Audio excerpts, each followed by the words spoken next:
বাইজির চোখ বড় বড় করে তাকায় বাবার দিকে। নাউজুবিল্লাহ, আস্তাগফিরুল্লাহ। আপনি কি বলছেন আব্বা? আপনার আমাকে বিশ্বাস না হলে সেই মেয়েটিকে জিজ্ঞেস করুন আমি তার সাথে কোনো অন্যায় করার চেষ্টা করছি কিনা।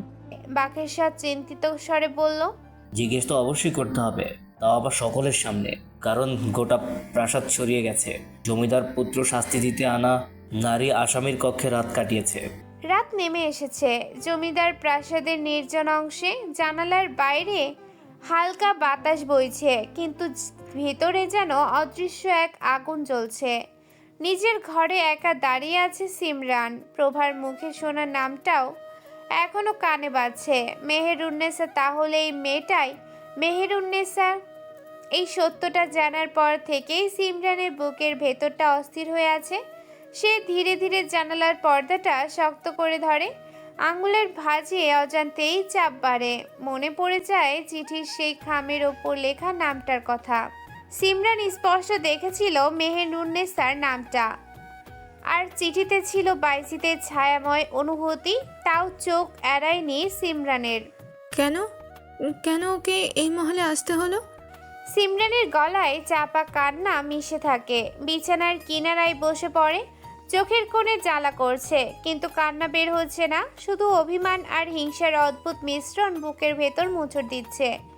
মনে মনে সে ভাবতে থাকে, বাইজিদের চোখে কি মেহেরুন্নেসার জন্য কোনো নরম অনুভূতি আছে? যদি সত্যি হয়, তবে তার নিজের জন্য কি বাকি থাকবে? ঘরের বাতাস যেন ভারী হয়ে আছে। সিমরান ধীরে ধীরে ফিসফিস করে, আমি তাকে চাই, কিন্তু সে কেন অন্য কারো নাম নিয়ে বাঁচে? আমার যত্ন, অনুভূতি, দৃষ্টির মুগ্ধতা কি কখনো তার চোখে পড়েনি? সিমরানের আঙুল কাঁপে। হিংসা তাকে শান্ত হতে দিচ্ছে না, তবু মন বারবার বিদ্রোহ করে। মেহেরুন্নেসা যদি বাইজিদের জীবনের জায়গা পায়, তাহলে তার নিজের স্বপ্নগুলো কোথায় যাবে? দূরের প্রাসাদের দেয়ালে মশালের আলো কাঁপছে। সিমরানের চোখে জমে থাকা জল গড়িয়ে পড়তে চাইলেও পড়ে না। সে দাঁতে দাঁত চেপে বলে, আমি হাঁটতে আসিনি, আমি হাঁটতে পারি না ওই মেয়েটার কাছে। আমার এক যুগের প্রেম ওই 2 দিন ধরে আসা মেয়েটার কাছে হাঁটতে পারে না।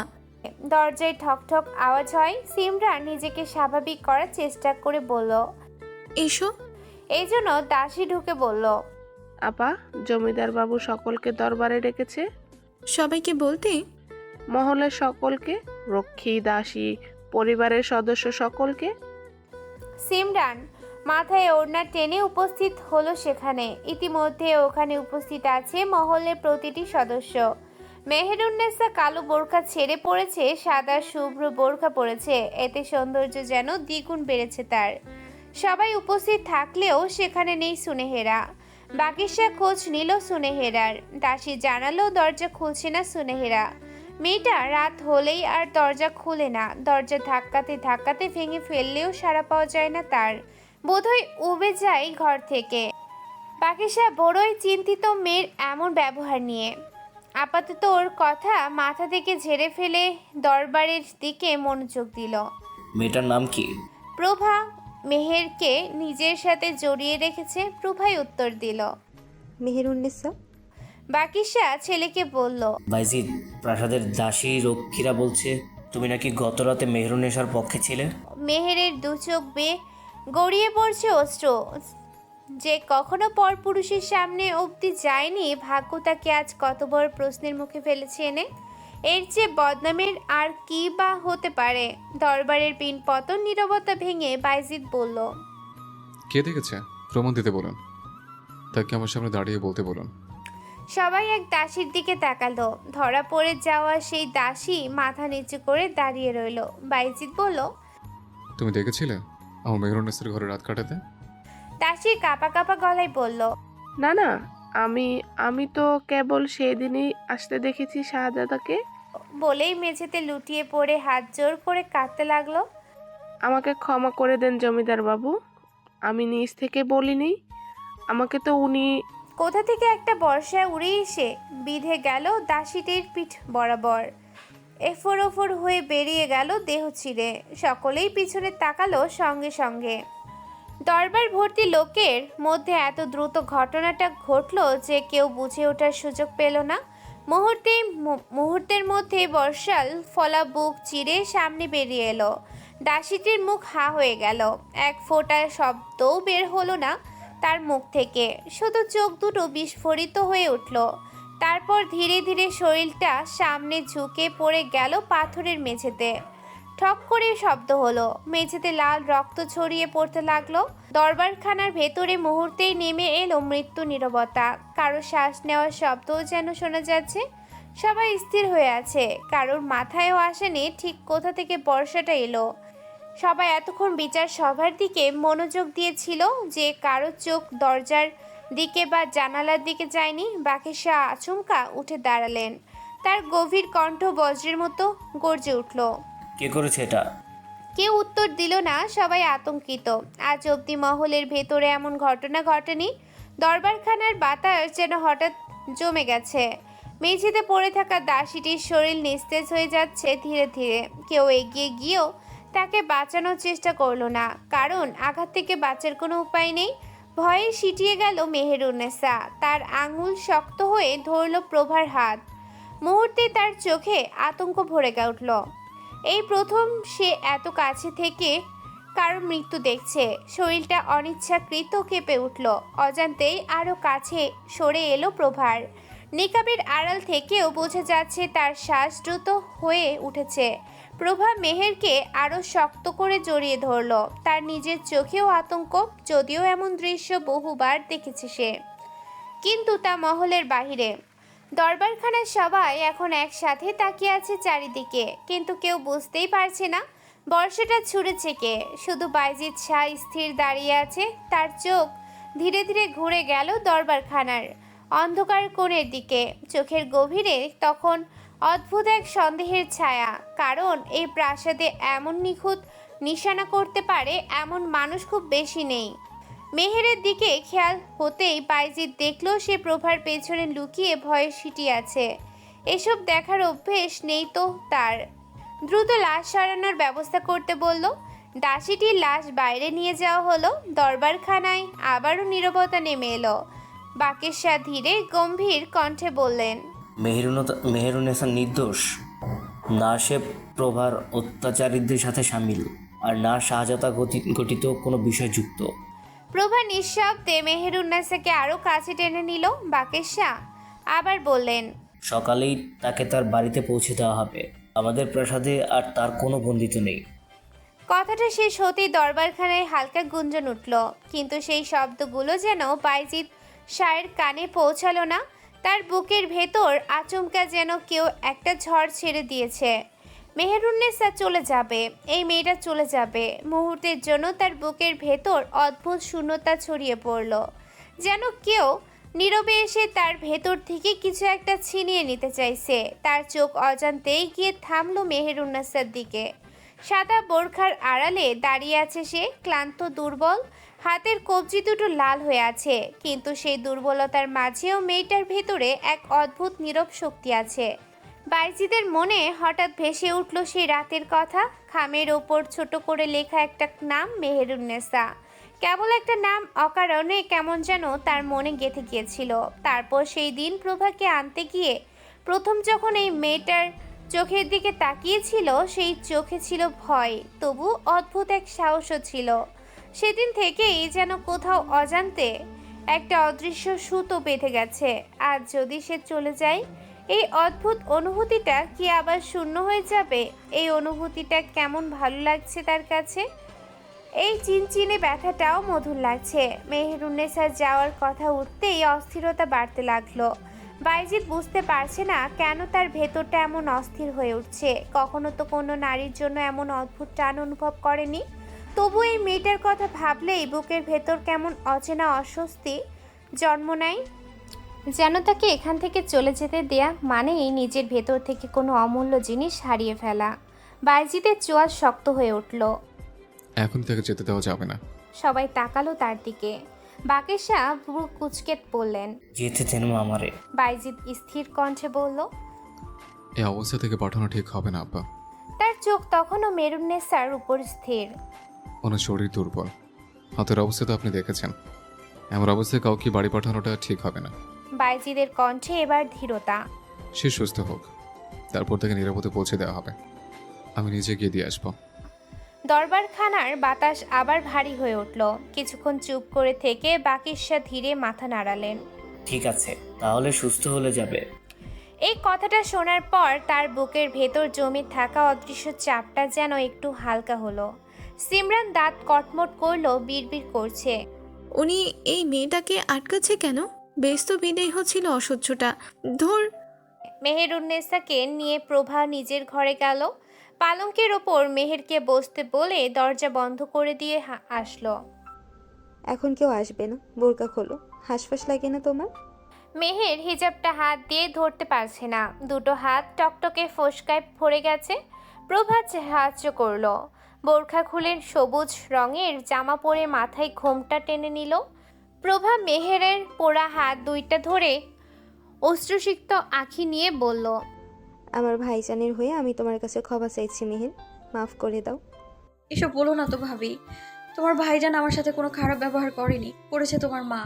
ওদের কথার মধ্যেই দরজায় কড়া পড়ল। মেহের চলে গেল ভেতরের কক্ষে। প্রভাত দরজা খুলতেই এক দাসী বলল, জমিদার বাবু আপনার তার কক্ষে ডেকেছে। প্রভার ঘরের ভেতরে আরেকটি ছোট্ট ঘর আছে, সেখানে কেবল ছোট্ট একটি পালঙ্ক, দেয়ালের একটি ছোট্ট মশাল লাগানো। মেহের সেখানে গিয়ে বসলো। দরজার সামনে শুধু একটা পর্দা দেয়া। প্রভা পর্দাটা ভালো করে টেনে দিয়ে বলল, আমি আব্বার সাথে দেখা করে আসি, তুমি এখানেই থাকো। মেহের মাথা নেড়ে সম্মতি জানালো। পালঙ্কের ওপাশে ছোট্ট একটা জানালা আছে। মেহের এগিয়ে গিয়ে বসলো সেখানে। জানালা খুলে দিল দুই হাতে। চাঁদের আলোয় প্রাসাদের পাশের ঝর্ণাটা খুব মনোমুগ্ধকর লাগছে। পাহাড়ের কোল ঘেঁষে গড়ে তোলা এই প্রাসাদটার সৌন্দর্য অসীম। জানালা দিয়ে দেখা যাচ্ছে দূরের কয়েকটা পাহাড়ের চূড়া। কুয়াশারা ঢেকে রেখেছে পাহাড়ের গা, এ যেন চোখের শান্তি। মেহের মুগ্ধ হয়ে দেখছে বাহিরের প্রকৃতি, বড় বড় পাইন গাছের মাথার ওপর কুয়াশার আস্তর। কিন্তু এত বড় প্রাসাদ তা এত নীরব হয়ে গেল কেন? দিনের বেলায় তো বেশ জাঁকজমকপূর্ণ থাকে। কক্ষের ভারী দরজাটা ঠেলার শব্দে সতর্ক হলো মেহের। হকচকিয়ে উঠে বসলো। ভারী দরজাটা ঠেলেই কক্ষে ঢুকলো বাইজিদ। দরজা বন্ধ হওয়ার সঙ্গে সঙ্গে ভারী কণ্ঠের ঘর্ষণের শব্দটা ঘর জুড়ে প্রতিধ্বনির মতো বাজল। কক্ষে ঢুকেই সে অভ্যেসবশত গম্ভীর কণ্ঠে ডাকল, রত্না, রত্না। তার কণ্ঠের গভীরতা যেন ঘরের দেয়ালে গিয়ে ধাক্কা খেল, কিন্তু কোনো উত্তর এলো না। ভেতরের ছোট্ট কক্ষের পর্দার আড়ালে বসে থাকা মেহেরুন্নেসা মুহূর্তে সোজা হয়ে বসে পড়ল। বুকের ভেতর ধূপধাপ শব্দ উঠছে। সে বুঝতেই পারেনি কেউ আসবে। কণ্ঠস্বর শুনেই বুঝে গেছে বাইজিদ শাহ এসেছে। কয়েক মুহূর্ত নীরব থাকার পর সে পর্দার আড়াল থেকে ধীর কণ্ঠে বলল, ভাবি তো নেই এই ঘরে, উনি তো তার বাবার সাথে দেখা করতে গেছেন। কথাটা বলেই যেন একটু থেমে গেল মেহের। নিজের কণ্ঠ শুনে নিজেই অবাক হলো। এত বড় প্রাসাদে একজন পুরুষের সঙ্গে এমনভাবে কথা বলার অভ্যেস তার নেই। বাইজিদ দরজার কাছে দাঁড়িয়েছিল। কণ্ঠটা শুনেই তার চোখ শুরু হয়ে এলো। সে ধীরে ধীরে কয়েক পা এগিয়ে এলো ঘরের ভেতর। আপনি? কণ্ঠে অবাক হওয়ার চেয়ে যেন সংকোচ বেশি ছিল। পর্দার আড়াল থেকে মেহের বলল, জি। এক মুহূর্ত চুপ করে থেকে বাইজিদ আবার বলল, রত্নপ্রভা নেই? না, উনি জমিদার বাবুর কাছে গেছেন। বাইজিদের চোখ এবার গিয়ে থামলো সেই ছোট্ট পর্দাটার দিকে। পর্দার ওপাশে মশালের ক্ষীণ আলো দুলছে। আলোয় ছায়ার আভাস দেখা যাচ্ছে। সে ধীরে ধীরে বলল, আর আপনি এখানে একা বসে আছেন? মেহের কিছু বলল না, শুধু চুপ করে রইল। হঠাৎ বাইজিদের গলায় একটু শক্ত হয়ে উঠল। আরেকটা কথা, মেহের ব্রকুচকে শুনছে। রত্নপ্রভাকে ভাবি ভাবি বলে ডাকবেন না। পর্দার আড়ালেই মেহের চমকে উঠল। কেন? বাইজিদ কঠিন গলায় বলল। সে সম্পর্কটা নেই, তাই। মেহের কিছুক্ষণ চুপ করে থেকে ধীরে বলল, ঠিক আছে। কথাটা শুনে বাইজিদের চোখে অদ্ভুত এক ঝলক দেখা দিল। ঠিক তখনই বাইরের দিক থেকে ঠান্ডা বাতাস এসে ঢুকলো জানালা দিয়ে। মশালের আগুনটা দুলে উঠল। বাইজিদের সবুজাভ চোখ এবার শুরু হলো। কড়া কণ্ঠে বলল, জানলাটা বন্ধ করুন। মেহের একটু অবাক হলো। মনে মনে বলল, পর্দার ওপাশে থেকে বুঝলো কি করে জানালা খোলা? বাইজিৎ যেন অচিরেই বুঝে ফেলল মেহেরের মনের অবক্ত প্রশ্ন। বাতাসে মশালের আলো দুলছে, বৃষ্টির পাচ্ছে। এই মহলে রাতের বেলা কেউ দরজা জানলা খোলে না, আপনিও মাথায় রাখবেন এটা। মেহের কণ্ঠ নিচু করে বলল, আমি মাথায় রেখে কি করব? আমি কি এখানে থাকবো নাকি? হ্যাঁ, থাকবেন। কথাটা এমনভাবে বলল বাইজিৎ যেন অধিকার আছে, আবার অদৃশ্য এক উদ্বেগও লুকানো। মেহের কিছু না বলে উঠে দাঁড়ালো। ধীরে ধীরে জানালার কাছে গিয়ে সেটা বন্ধ করে দিল। কাঠের পাল্লা লাগার শব্দটা ছোট কক্ষের মধ্যে ভারী হয়ে উঠল। আবার এসে পালঙ্কে বসলো। বাইজিৎ কয়েক মুহূর্ত চুপ করে দাঁড়িয়ে রইল, তারপর জিজ্ঞেস করলো, হাতের অবস্থা কেমন? প্রশ্নটা শুনে মেহের নিজের দুটো হাতের দিকে তাকালো। ফোসকায় ভরা লাল হয়ে থাকা চামড়ার মশালের আলোয় আরও স্পষ্ট দেখাচ্ছে। সে ধীরে বলল, আগের চেয়ে একটু ভালো। বাইজিদের ব্রু কুঁচকে গেল। ভালো? তার কণ্ঠে অবিশ্বাস। সে কয়েক পা এগিয়ে এলো পর্দার দিকে। হাতটা কি আমায় একটু দেখানো যাবে? মেহের চুপ করে রইল। এবার বাইজিদ নিজেই পড়ে গেল অস্বস্তিতে। এভাবে বলাটা বোধহয় ঠিক হয়নি। কয়েক মুহূর্ত নীরবতার পর বাইজিদ নিচু গলায় বলল, রত্ন ওষুধ লাগিয়ে দিয়েছে? উম, তাহলে? বাইজিদ কিছু বলতে যাবে এমন সময় মেহের নিজের হাতের তালু জোড়া বাড়িয়ে দিল পর্দার অপর পাশে। বাইজিদ এতটাও আশা করেনি বোধহয়। হাতের দিকে তাকিয়ে শুকনো ঢোক গিলল। ইচ্ছে করলো পোড়া জায়গাগুলো একটু হাত দিয়ে ছুঁয়ে দিতে। ইস, কি বাজে ভাবেই আঘাত করেছে ফুলের মতো মেয়েটাকে। মারজানের প্রতি জিদটা ক্রমশ বাড়ল বাইজিদের। তারপর গলা আবার আগের মতো গম্ভীর হয়ে গেল। হাত দুটো সাবধানে রাখবেন, কয়েকদিন ভারী কিছু ধরবেন না। মেহের উত্তর দিল না। বাইজিৎ আবার চুপ হয়ে গেল। পর্দার আড়ালে বসে থাকা মেয়েটাকে সে দেখতে পাচ্ছে না, তবুও অদ্ভুতভাবে মনে হচ্ছে সে যেন স্পষ্ট দেখতে পাচ্ছে তার ক্লান্ত চোখ, ফ্যাকাশে মুখ আর পোড়া হাত। মশালের আগুনটা টুকটুক করে জ্বলছে। পর্দার দিকে তাকিয়ে দাঁড়িয়ে রইল বাইজিৎ। অদ্ভুত এক টান অনুভব করছে বুকের ভেতর। মনে হচ্ছিল এই সামান্য কাপড়ের আড়াল সরালেই সে দেখতে পাবে মেহেরুন্নেসাকে। কেন যেন প্রবল ইচ্ছা হচ্ছিল একবার শুধু তার মুখটা দেখার। কিন্তু সেই ইচ্ছে যতটা তীব্র হয়ে উঠছিল ততটাই শক্ত করে নিজেকে সামলে নিল সে। চোয়াল শক্ত হয়ে গেল। শেষমেশ গভীর একটা নিঃশ্বাস ফেলে সে মুখ ফিরিয়ে নিল। কারণ সে বুঝে গেছে এই মুহূর্তে পর্দাটা সরানো মানে শুধু একজন মেয়েকে দেখা নয়, নিজের ভেতরের এক অচেনা দুর্বলতার সামনে হার মানা। এই মেয়েটার আশেপাশে আসলে নিজের অনুভূতিদের নিয়ন্ত্রণ করা এক যুদ্ধের সমান মনে হয় বাইজিদের কাছে। কক্ষের মাঝখানে ভারী কাঠের সেই লম্বা টেবিল, তার উপর ছড়িয়ে আছে রাজ্যের মানচিত্র, জমির নকশা, হিসেবের মোটা খাতা আর সিলমোহর করা কাগজপত্র। মশালের হলুদ আলোয় টেবিলের ওপর আঁকাবাঁকা ছায়া পড়েছে, যেন প্রতিটা রেখায় কোনো গোপন হিসাবের গল্প বলছে। সেই টেবিলের সামনে বসে আছেন বাইজিদ শাহ। গায়ে তার কালো পাতলা পাঞ্জাবি। রাতের নীরবতায় পোশাকটা শরীরের সঙ্গে লেগে আছে, যেন তার দীর্ঘতায় গরমটাকে আরও স্পষ্ট করে তুলেছে। গলার কাছে দু একটা বোতাম খোলা, চুলগুলো হালকা এলোমেলো হয়ে কপালের উপর পড়ে আছে। মাথা নিচু করে তিনি কাগজের ওপর ঝুঁকে আছেন। কখনো মানচিত্রে আঙুল চালিয়ে কিছু মাপছেন, কখনো হিসাবের খাতায় দ্রুত কিছু লিখে নিচ্ছেন। দেখলে মনে হয় এই মুহূর্তে তার চারপাশে আর কোনো পৃথিবী নেই, আছে শুধু কাজ। ঠিক তখন দরজার কাছে হালকা শব্দ হলো। খাবারের থালা হাতে সিমরান ঢুকলো। ভেতরে ঢুকেই সে থেমে গেল। তার চোখ প্রথমে টেবিলের কাগজে নয়, সরাসরি গিয়ে থামলো বাইজিদের মুখে। মশালের আলোয় সেই গম্ভীর মুখটা অদ্ভুতভাবে স্পষ্ট হয়ে উঠেছে। কালো পাঞ্জাবির ভাঁজে আলো লেগে আছে, আর মাথা নিচু করে কাজ করতে থাকা মানুষটার ভঙ্গিটা এতটাই ধীর যে সিমরানের বুকের ভেতর কেমন সুখ সুখ অনুভূত হলো। কিছুক্ষণ স্থির দাঁড়িয়ে রইল। ধীরে ধীরে তার মনে কল্পনার দরজা খুলে গেল। সে যেন নিজেকেই দেখতে পেল এই কক্ষের গৃহিণী হয়ে। এই টেবিলের পাশেই দাঁড়িয়ে আছে সে। বাইজিদ ঠিক এভাবেই কাগজপত্রে ডুবে আছে, আর সে বিরক্ত মুখে বলছে, আর কত কাজ করবেন, একটু বিশ্রাম নিন। বাইজিদ হয়তো প্রথমে গম্ভীর হয়ে বলবে, এখন না, কাজ আছে। তখন সে জোর করে তার হাত ধরে টেনে উঠাবে, বলবে, আপনি শুধু রাজ্যের কথা ভাবেন, নিজের শরীরের কথা ভাবেন না। তারপর তাকে বসিয়ে নিজের হাতে কাঁধে তেল দিয়ে মালিশ করবে। ক্লান্ত চোখে তখন বাইজিৎ তাকিয়ে থাকবে তার দিকে। সেই দৃষ্টিতে থামবে মায়া, থাকবে ভালোবাসা। এই কল্পনায় সিমরানের বুকের ভিতর অদ্ভুত এক সুখের ঢেউ উঠল। ঠিক তখনই গম্ভীর কণ্ঠে শব্দ ভেসে এলো। কিছু বলবেন? সিমরান চমকে উঠল। কল্পনার জগৎ ভেঙে বাস্তবে ফিরে এলো। খাবারটা নিয়ে রাখলো টেবিলের এক প্রান্তে, কাগজগুলো গুছিয়ে নিতে লাগলো। এই মেয়েটার আচরণে বাইজিৎ বেশ বিরক্ত।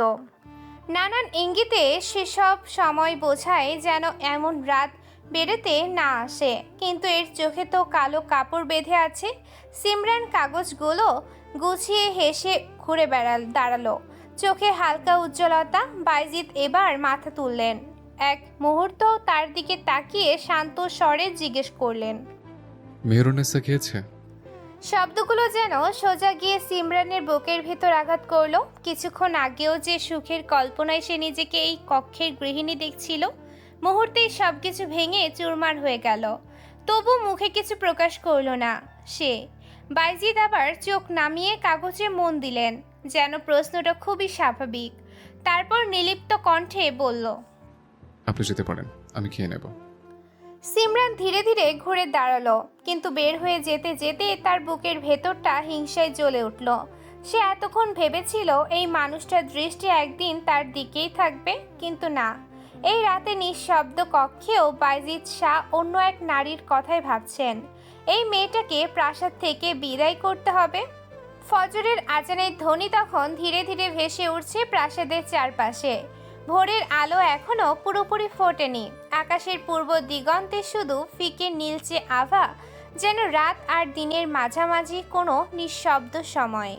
প্রাসাদের উত্তর দিকের পথটা নিস্তব্ধ। সেখানে কুয়াশা জমে আছে পাতলা পর্দার মতো। দূরে জঙ্গলের ভেতর থেকে হালকা ঘোড়ার খুরের শব্দ ভেসে এলো। ধূপ ধূপ ধূপ। সোনালি রঙের ঘোড়া দ্রুত গতিতে ছুটে এসে ধীরে ধীরে গতি কমালো। ঘোড়ার পিঠে বসে আছে সুনেহেরা, জমিদারের ছোট মেয়ে, বয়স 19। তার সোনালি চুলগুলো পিছনে উড়ছিল এতক্ষণ, এখন ধীরে ধীরে কাঁধে নেমে এলো। রাতে শিশিরের ভেজা চুলে ভোরের আলো পড়তেই যেন মৃদু সোনালি আভা ঝিলিক দিল। তার গায়ে গাঢ় রঙের পোশাক, যেন রাতের অন্ধকারে মিশে যাওয়ার জন্যই পরা। দক্ষ ভঙ্গিতে ঘোড়া থামালো। এই কাজটা সে বহুবার করেছে, এতটাই অভ্যস্ত যে কোনো শব্দ না করেই প্রাসাদের পেছনের গোপন পথ দিয়ে ঢুকে পড়ল। আস্তাবলটা খুব কাছেই। চারপাশে তখনও নিস্তব্ধতা। প্রাসাদের ভেতরের কেউ জেগে ওঠেনি। সুনেহেরা ধীরে ধীরে ঘোড়া থেকে নেমে এলো। মাটিতে পা পড়তে শুকনো পাতার উপর হালকা শব্দ হলো। দ্রুত ঘোড়ার লাগাম ধরে এগোতে লাগলো আস্তাবলের দিকে। ঘোড়াটা যেন তার গোপন সঙ্গী, মাথা নিচু করে শান্তভাবে হাঁটছে। সুনেহেরা চারপাশে তাকালো, কেউ নেই। তার ঠোঁটে একটুখানি সন্তুষ্টির হাসি ফুটল। আস্তাবলের সারি সারি ঘোড়ার পাশে তার প্রিয় ঘোড়াটিকে বাঁধছিল। ঠিক তখনই পেছন থেকে গভীর ভারী এক কণ্ঠ ভেসে এলো। সোনালী ঘোড়াটা আপনার খুব প্রিয়, তাই না শাহজাদি? শব্দটা যেন ছুরি হয়ে নেমে এলো নীরবতার ওপর। সুনেহেরা স্থির হয়ে গেল। ধীরে ধীরে সে ঘুরে দাঁড়ালো। কুয়াশার ভেতর থেকে একটা লম্বা অবয়ব সামনে এগিয়ে এলো। মাথা থেকে পা পর্যন্ত লোহার বর্মে ঢাকা শরীর। ভোরের ফিকে আলোয় বর্মের ওপর শিশির জমে হালকা ঝিলিক দিচ্ছে। প্রাসাদের রক্ষীদের প্রধান মাহাদি। তার মুখের অর্ধেকটা লোহার হেলমেটের নিচে ঢাকা, শুধু তীক্ষ্ণ চোখ দুটো ফুট দেখা যাচ্ছে। সেই চোখে শান্ত অথচ ধীর দৃষ্টি। সুনেহেরার বুকের ভেতর মুহূর্তে সতর্কতার ঘণ্টা বেজে উঠল। মাহাতি ধীরে ধীরে কয়েক পা এগিয়ে এলো। গম্ভীর কণ্ঠে বলল, বহুদিন ধরেই সোনালী ঘোড়াটা রাতে আস্তাবলে থাকে না, কিন্তু সকালে এসে ঠিকই নিচের জায়গায় থাকে। বিষয়টা কিন্তু আমার চোখ এড়ায়নি শাহজাদি। কথাটা বলল অদ্ভুত এক শান্ত রহস্য নিয়ে, যেন সে কোনো গোপন দরজা খুলে ফেলেছে। এক মুহূর্ত দেরি করল না সুনেহেরা। বিদ্যুতের মতো দ্রুততায় কোমর থেকে তলোয়ার বের করে এক ঘূর্ণনে সামনে এসে দাঁড়ালো। ঝলকে ওঠা ইস্পাতের ধার সোজা গিয়ে ঠেকল মাহাতির গলায়। ঠান্ডা তলোয়ারের ধাতব ধার লোহার বর্মের ফাঁক দিয়ে তার গলার কাছে ছুঁয়ে আছে। সুনেহেরার চোখ তখন আগুনের মতো জ্বলছে। নিচু গলায় বলল, নিয়মের বাইরে কিছুতে নজর দেওয়া নিষেধ।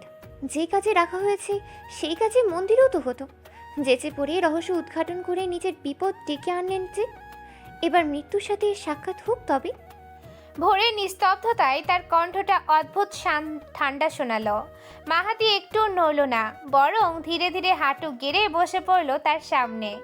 লোহার বর্মের শব্দ হলো মাটিতে ঠেকে। তার মাথা সামান্য নিচু, তলোয়ার এখনো গলার কাছে। তারপর শান্ত কণ্ঠে বলল, আপনার হাতে মৃত্যুও কবুল। আমি যা দেখেছি তা কাউকে বলার জন্য নয়, কেবল জানার আগ্রহে। ভাববেন না আপনার হাত থেকে বাঁচতে এসব বলছি। বললে আরও আগেই বলে দিতে পারতাম। যেদিন সেই জাহাজের পিছু নিয়েছিলেন সেদিনই দেখলাম প্রথম, তখনই বলে দিতে পারতাম। সুনেহেরার কপালে সূক্ষ্ম ভাঁজ পড়ল। চাচ্ছে কি লোকটা? দূরে মসজিদ থেকে তখন আজানের শেষ ধ্বনি ভেসে আসছে। সুনেহেরার চোখে এখনও সন্দেহের ঝিলিক। তলোয়ারের চাপ একটু বাড়ালো সে। সতর্ক কণ্ঠে বলল, মাথা তুলুন। মাহাদি মাথা তুলল। তার চোখে অদ্ভুত এক শান্ত দৃষ্টি। সেই দৃষ্টি দেখে সুনেহেরার মনে হলো লোকটা বোধ হয় বহুদিনের পরিচিত কেউ। হেসেলের ভেতর তখন বিকেলের ব্যস্ততা। মাটির চুলায় জ্বলে উঠেছে শুকনো কাঠের আগুন। ধোয়ার গন্ধে আর মশলার সুবাসে পুরো ঘরটা ভরে আছে। রত্নপ্রভা হাঁড়িতে ডাল নেড়ে দিচ্ছে, পাশে মারজান পেঁয়াজ কুটছে, আর সিমরান শিলপাটায় মশলা বাড়ছে। হঠাৎ দরজার কাছে কারো পায়ের শব্দ হলো। তিনজনই একসাথে তাকিয়ে দেখলো দরজার চৌকাঠে দাঁড়িয়ে আছে মেহেরুন্নেসা। মাথা থেকে পা পর্যন্ত পর্দায় ঢাকা। কালো নিকাবের ফাঁক দিয়ে শুধু চোখ দুটো দেখা যাচ্ছে। রত্নপ্রভা একটু অবাক হয়ে বলল, মিহির, তুমি হেসেলে? মেহেরুন্নেসা ধীরে ধীরে ভেতরে এলো। তার কণ্ঠ নরম, নিচু। ঘরে একা একা ভালো লাগছিল না ভাবি, তাই ভাবলাম আপনাদের সাথে একটু বসি। রত্নপ্রভা মুচকি হেসে বলল, সে তো ভালোই করেছো, তবে এখানে তো খুব গরম। নিকাবটা খুলে ফেলো। হেসেলে কোনো পুরুষ মানুষ আসে না। মেহেরুন্নেসা কিছুক্ষণ চুপ করে রইল, যেন অভ্যাসবশত একটু দ্বিধা হলো। তারপর ধীরে ধীরে হাত তুলে নিকাবের প্রান্তটা সরিয়ে দিল। মুহূর্তটা যেন থমকে গেল। নিকাব সরে যেতেই তার মুখখানা যেন হঠাৎ আলো ছড়িয়ে দিল চারপাশে।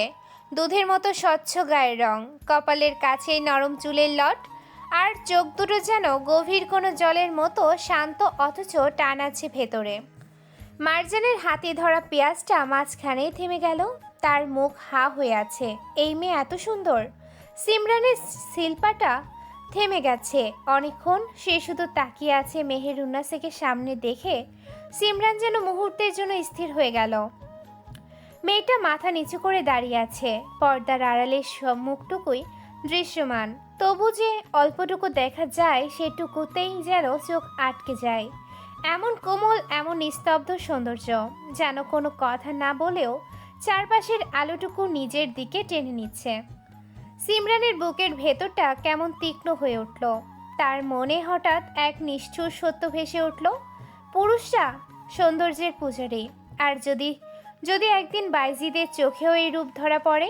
ভাবনাটা আসতেই সিমরানের ঠোঁট শক্ত হয়ে গেল। সে স্পষ্ট বুঝতে পারছিল মেহেরুন্নেসার পাশে দাঁড়ালে তার নিজের সৌন্দর্য যেন হঠাৎ করে ফিকে হয়ে যায়। এতদিন যে রূপ নিয়ে সে গর্ব করত, আজ সেটাই যেন স্নান। নেহাতি সাধারণ। তার মনে বিষের মতো একটা হিংসা জন্ম নিল। যদি বাইজিদ এই মুখটা একবার দেখে ফেলে, তাহলে কি আর কখনো তার দিকে তাকাবে? না, হয়তো না। হয়তো সেই দৃষ্টি একবার মেহেরুন্নেসার ওপর থেমে গেলে আর কোনো দিনও ফিরবে না। ভাবনাটা সিমরানের ভেতরে আগুনের মতো ছড়িয়ে পড়ল, কারণ সে হঠাৎ অনুভব করলো এই মেয়েটা যদি বাইজিদের চোখে পড়ে তবে সে শুধু একজন প্রতিদ্বন্দ্বী হবে না, সে হবে এমন এক সৌন্দর্য যার কাছে সিমরান হাঁটতে বাধ্য। সিমরানের এমন দৃষ্টি দেখে রত্নপ্রভা মৃদু হাসল। এত অবাক হচ্ছ কেন? মেহের তো এমনই।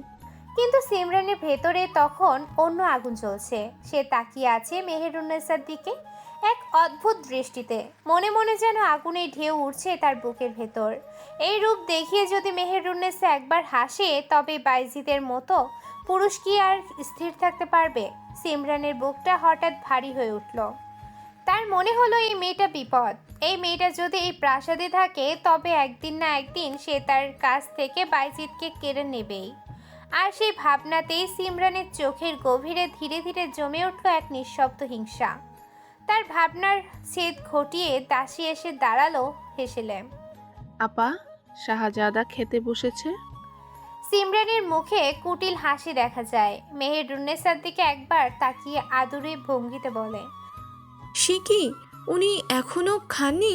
হাই আল্লাহ, উনি তো অসময়ে খান না কখনো। শরীর টরীর ঠিক আছে তো? যা যাও, আমি খাবার নিয়ে আসছি। সিমরান থালাটা হাতে নিয়ে এগিয়ে গেল। প্রতিদিনের মতোই তাকে খাবার পরিবেশন করবে, কিন্তু আজ তার আচরণে অদ্ভুত এক অতিরিক্ত কোমলতা। যেন ইচ্ছে করেই ধীরে ধীরে হাঁটছে, যেন প্রতিটি পদক্ষেপ হিসেব করে রাখা। মেহেরুন্নেসা একটু হেসেলে দাঁড়িয়ে আছে, পর্দা টেনে মুখ নিচু করে। তবু সিমরানের চোখ বারবার তার দিকে চলে যাচ্ছে। হেসেল থেকে খাবার টেবিলটা বেশি দূরে নয়, দেখা যায় সবটাই। সিমরানের তার মনে তখন একটাই উদ্দেশ্য, মেহেরুন্নেসাকে দেখানো সে বাইজিদের কতটা ঘনিষ্ঠ। মনে মনে বলছে, দেখো দেখো, আমি তার কতটা কাছে। সিমরান খাবারের থালা সামনে রেখে একটু বেশি ঝুঁকে পড়ল। পানির গ্লাস বাড়িয়ে দিতে গিয়ে তার হাত প্রায় ছুঁয়ে গেল বাইজিদের হাতের গা। তারপর পাশে দাঁড়ানো বদলে সে আরও একটু এগিয়ে এসে দাঁড়ালো, যেন অকারণে তার খুব কাছাকাছি থাকতে চাইছে। সবটাই যেন কারোকে দেখানোর জন্য। মেহেরুন্নেসা নীরবে দাঁড়িয়ে থাকলেও সিমরানের আচরণে সে অদৃশ্য প্রদর্শনের ইঙ্গিত স্পষ্ট। কিন্তু বাইজিদের ভ্রু কুঁচকে গেল। সে একবার তীক্ষ্ণ চোখে সিমরানের দিকে তাকালো, যেন বুঝে ফেলেছে এই অকারণ ঘেঁষাঘেঁষির মানে। তার স্বভাব এমন নয় যে এসব নরম ভঙ্গি বা অতিরিক্ত আধিক্যতা সে সহ্য করবে। বিরক্তি লুকোলো না তার চোখে, কঠিন স্বরে বলল, একটু দূরে দাঁড়ান, গরম লাগছে আমার। কথাটা খুব জোরে না বললেও তাতে এমন শীতল কঠোরতা ছিল যে সিমরানের বুকের ভেতরটা ধক করে উঠল। মুহূর্তের মধ্যে তার মুখের হাসিটা স্লান হয়ে গেল, কিন্তু দমে গেল না মেয়ে। আরও আহ্লাদী হয়ে বলল, গরম লাগছে, বাতাস করব? মেহেরুন্নেসার অদ্ভুত লাগছে তার এমন আচরণ। যদিও সে চিনে না সিমরানকে, রত্নপ্রভার কানে কানে বলল, ভাবি, এটাও কি তোমাদের বোন হয়? রত্নপ্রভা মেয়ের এর দৃষ্টি অনুসরণ করে তাকাতেই দেখল সিমরানকে। মুচকি হেসে বলল, না, ওর বাবা আমার আব্বুর বন্ধু ছিল। ডাকাতের আক্রমণের পুরো পরিবার মারা যায়, তারপর থেকেও এখানেই আসছে। বোন না হলেও বোনের মতোই দেখি ওকে আমরা। মেহের ঠোঁট সরু করে বলল। ও, কিন্তু উনি তো পরপুরুষ, তার সাথে এমন করছে কেন? প্রভাত তাকালো আবার। সিমরান অনেক কাছাকাছি দাঁড়িয়ে আছে বাইজিদের, বাতাস করছে পাখা দিয়ে, গুরুত্ব দিল না। ও অমনি। মেহেরুন্নেসাও কান দিল না, একটা পিঁড়িতে বসে রইল প্রভার কাছেই। বাইজিদ চুপচাপ বসে খাবার খাচ্ছিল। সিমরান তার সামনে দাঁড়িয়ে যেন অকারণেই একটু বেশি সময় ধরে থালা ঠিক করছে, পানির গ্লাস সরাচ্ছে। সবই এমন ভঙ্গিতে যেন কাউকে দেখিয়ে দিতে চায় সে কতটা কাছের। কিন্তু বাইজিদের মন যেন সেখানে নেই। এক সময় তার দৃষ্টি ঘরের কোণে গিয়ে থামলো। দূরে একটু আড়ালে বসলো আছে মেহেরুন্নেসা, মাথায় পর্দা টানা, চোখ নিচু, যেন ইচ্ছে করেই নিজেকে যতটা সম্ভব আড়ালে রাখছে। বাইজিদের মনে হঠাৎ অদ্ভুত এক টান জাগলো, কারণ এই মেয়েটাকে সে এড়িয়ে চলতে চায়, অথচ চোখ বারবার সেদিকেই ফিরে যায়। কিছুক্ষণ তাকিয়ে থেকে সে গলা পরিষ্কার করলো, ঘরটা যথারীতি সংযত, ভদ্র। মেহেরুন্নেসা, আপনি হেসেলে বসে আছেন কেন? আপনি তো অসুস্থ। মেহেরুন্নেসা একটু চমকে উঠল, মাথা আরও নিচু হয়ে গেল, ধীরে বলল, আমি ঠিক আছি। বাইজিদের দৃষ্টি এবার সম্পূর্ণরূপে মেহেরের উপর গেল। আপনার হাতের পোড়োটা এখন কেমন আছে? মেহেরুন্নেসা আস্তে বলল, অনেকটাই ভালো, আলহামদুলিল্লাহ। বাইজিদ কয়েক মুহূর্ত চুপ করে রইল, তারপর আবার জিজ্ঞেস করলো, খাওয়া হয়েছে আপনার? জি হয়েছে।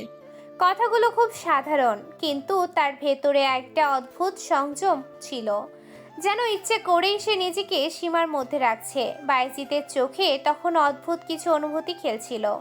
কৌতূহল, সামান্য মায়া, আবার অকারণ অস্বস্তিও। যেন সে নিজেই বুঝতে পারছে না কেন এই মেয়েটার খোঁজ নিতে ইচ্ছে হলো। মেহেরুন্নেসাও কেমন অস্বস্তি লাগছে সবার সামনে এমন খোঁজ খবর নিচ্ছে বাইজিদ। দাসী পরিবারের লোক সবাই তাকিয়ে আছে। মেহের নিজেকে আড়াল করতে দাসীকে অনুরোধ করলো হেসেলের পর্দা টেনে দিতে। বাইজিদ পাশে দাঁড়িয়ে থাকা সিমরানের বুকের ভেতরটা জ্বলে উঠল। সে পরিষ্কার দেখলো বাইজিদ তাকে একবারও জিজ্ঞেস করলো না সে কেমন আছে, খেয়েছে কিনা। কিন্তু দূরে দাঁড়িয়ে থাকা মেয়েটার পোড়া হাতের খোঁজ নিচ্ছে। তার মনে হিংসার আগুন ধীরে ধীরে ছড়িয়ে পড়ল। বাইজিদ যতই ভদ্রতা আর দূরত্ব বজায় রেখে কথা বলুক, তার চোখে সে ক্ষণিক থেমে থাকা দৃষ্টি কিন্তু সিমরানের চোখ এড়ায়নি। সেটা মোটেও অকারণে নয়। এত বছর ধরে খাবার বেড়ে দেয় বাইজিদকে, যদিও বাইজিদ বলে না বা চায়ও না। কই কখনো জিজ্ঞেস করেনি সিমরান খেয়েছো কিনা। রাত গভীর হলে শাহাবাদ যেন অন্য এক জগতে ঢুকে পড়ে। দিনের কোলাহল মিলিয়ে যায়। বিশাল প্রাসাদের দেয়ালগুলো চাঁদের আলোয় নীরব প্রহরীর মতো দাঁড়িয়ে থাকে। দূরে কোথাও শেয়ালের ডাক ভেসে আসে, আবার সব থেমে যায়। এই নিস্তব্ধতার মাঝেই ধীরে ধীরে নিজের কক্ষের দরজা খুলল সুনেহেরা। তার চলার ভঙ্গিতে অভ্যেসের নিখুঁততা, যেন এই পথ সে শতবার পেরিয়েছে। গায়ের উপর কালচে চাদরটা টেনে নিল যাতে দূর থেকে তাকে আলাদা করে বোঝা না যায়। তারপর নিঃশব্দে করিডোর পেরিয়ে সিঁড়ি দিয়ে নেমে এলো। প্রাসাদের পেছনের দিকটা প্রায় অন্ধকারে ডুবে আছে, সেখানেই আস্তাবল। কাঠের বড় দরজাটা ঠেলে ভেতরে ঢুকতেই খড়ের গন্ধ আর ঘোড়ার নিঃশ্বাসের উষ্ণতা নাকে এলো। কয়েকটা ঘোড়া নড়ে চড়ে উঠল, যেন তার উপস্থিতি চিনে ফেলেছে। সুনেহেরা সরাসরি এগিয়ে গেল তার প্রিয় ঘোড়াটার কাছে। হাত বাড়িয়ে ঘোড়ার কেশরে আলতো করে হাত বুলিয়ে দিল। ঠিক তখনই পেছনে হঠাৎ একটা শুকনো শব্দ, কাঠের দরজা ধীরে ধীরে বন্ধ হওয়ার আওয়াজ। সুনেহেরার চোখ মুহূর্তেই সরু হয়ে গেল। রাতে আস্তাবলে কে ঢুকলো? তলোয়ারটা প্রস্তুত করে চোখ দুটো তৈরি হলো অচেনা কোনো শত্রুকে চিহ্নিত করতে। অন্ধকার কোণ থেকে ভেসে একটা পুরুষালী কণ্ঠ। বাহ, আজকেও? সুনেহেরা ঘুরে দাঁড়াতেই দেখলো মাহাদি দেয়ালের সাথে হেলান দিয়ে দাঁড়িয়ে আছে, মুখ আবৃত, তবে চোখ জোড়া দেখে হাসি বোঝা যাচ্ছে। চাঁদের আলো দরজার ফাঁক দিয়ে এসে তার মুখের অর্ধেকটা আলোকিত করেছে। সুনেহেরার কণ্ঠ ঠান্ডা হয়ে গেল। আপনি আপনি এখানে কেন? জানেন মায়ানি? মাহাদি ধীরে ধীরে সোজা হয়ে দাঁড়ালো। প্রশ্নটা তো আমার করা উচিত। জমিদারের ছোট কন্যা রাত নামলেই আস্তাবলে এসে ঘোড়া নিয়ে কোথায় ছুটে যান? তার কি জানের মায়া নেই? সুনেহেরা কোনো উত্তর দিল না। তলোয়ার ফের কোষে রেখে চুপচাপ ঘোড়ার লাগাম খুলতে লাগলো। মাহাদি একটু এগিয়ে এলো। উত্তরের জঙ্গলটা কি এতই আকর্ষণীয়? এইবার সুনেহেরা থেমে গেল। তার চোখ ধীরে ধীরে মাহাদির দিকে উঠল, সেই দৃষ্টিতে স্পষ্ট সতর্কতা। আমার পথ থেকে সরে দাঁড়ান। মাহাদি হেসে ফেলল। না দাঁড়ালে? এক মুহূর্ত নীরবতা, তারপর সবকিছু এত দ্রুত ফটল যে মাহাদি বুঝে ওঠার সুযোগই পেল না। সুনেহেরা আচমকা এগিয়ে এলো। তার হাতে থাকা তলোয়ারের হাতল বিদ্যুতের মতো উঠে এসে মাহাদির বুকে জোরে ধাক্কা দিল। অপ্রস্তুত অবস্থায় মাহাদি পেছনে সরে গিয়ে খড়ের গাধার সাথে ধাক্কা খেল। তার ভারসাম্য সামলে ওঠার আগেই সুনেহেরা এক লাফে ঘোড়ার পিঠে উঠে পড়েছে। লাগাম টেনে ঘোড়াকে ঘুরিয়ে নিল। দরজাটা ঠেলে খুলতেই ঠান্ডা রাতের বাতাস ভেতরে ঢুকে পড়ল। মাহাদি তখনও সামলে উঠেছে। সে দাঁতে দাঁত চেপে বলল, যাবেন না শেহজাদি, শুনুন। কিন্তু ততক্ষণে দেরি হয়ে গেছে। ঘোড়ার খুরের শব্দ বজ্রের মতো বাজলো। সুনেহেরা এক মুহূর্তের জন্য পেছনে তাকালো না। প্রাসাদের সীমানা পেরিয়ে সে সোজা ছুটে গেল উত্তরের জঙ্গলের অন্ধকারের দিকে। মাহাদি দরজার সামনে এসে দাঁড়িয়ে রইল। দূরে মিলিয়ে যাওয়া ঘোড়ার শব্দ শুনতে শুনতে তার ঠোঁটের কোণে ধীরে ধীরে এক অদ্ভুত হাসি ফুটে উঠল। মনে মনে বলল, রহস্যটা আমি জানবই শেহজাদি। উত্তরের জঙ্গলে ঢুকতেই চারপাশে বাতাস বদলে গেল। ঘন গাছপালার ফাঁক দিয়ে চাঁদের আলো ঠিকমতো নামতে পারছে না।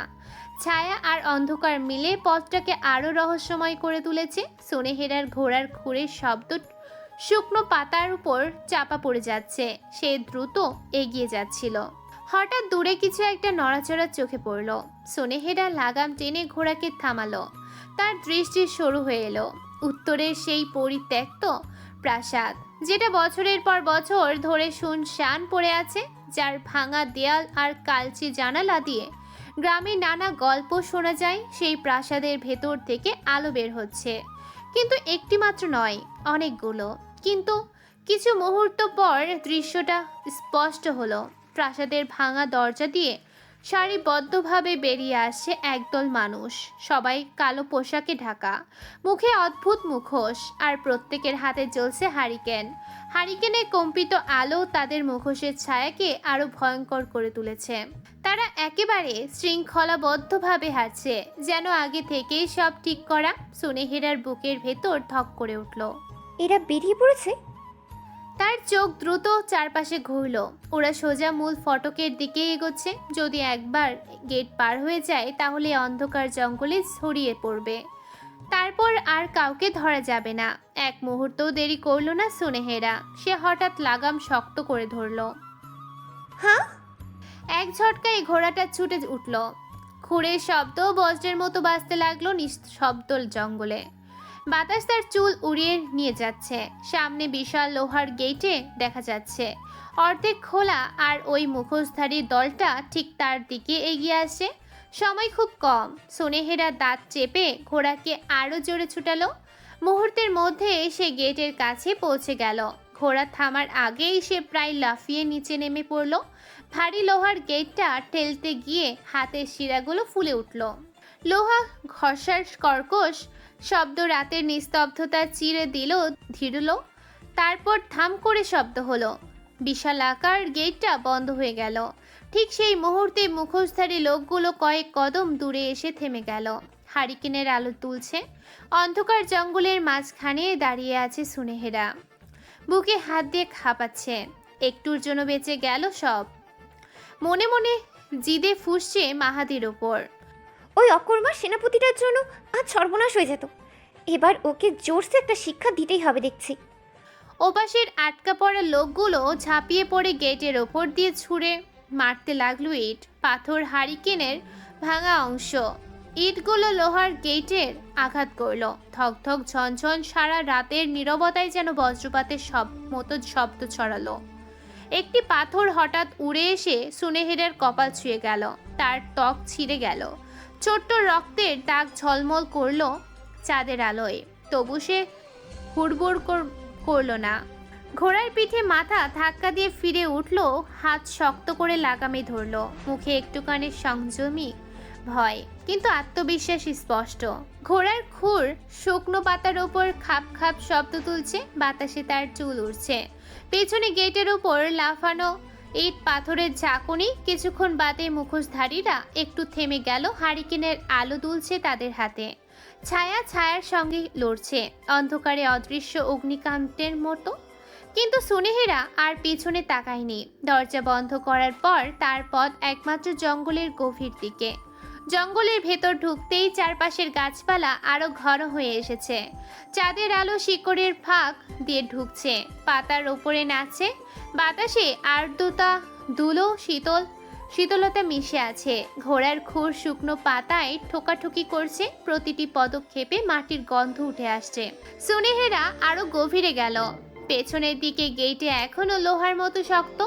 সামনে পুরো জঙ্গলের অন্ধকার। কখনো কখনো শিয়ালের ডাক ভেসে এসে, কখনো ঝোপের নড়াচড়া। তার চোখ বারবার চারপাশে ঘুরছে, হাত শক্ত করে লাগামে।